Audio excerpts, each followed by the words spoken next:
top 2 sa coins worldwide. The top 1 is MS-63. Ganun ka-precious yung 1906S. Ang tinatayang halaga ng bariyang na kay Edward, $50,000 o mahigit 2.6 million pesos. Pero ayon kay Edward, not for sale ito. More on pang talaga, preservation and baka pamana na rin sa anak ko sa susunod.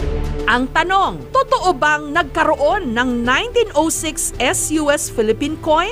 Tinanong namin mismo ang mga tiga Bangko Sentral ng Pilipinas. Yes, it was minted in the US and then brought here. Tinanggal ka agad sa circulation kasi masyadong mataas yung silver content. Ang feeling nila dun sa 1 peso, sayang naman yung silver. Niliitan nila.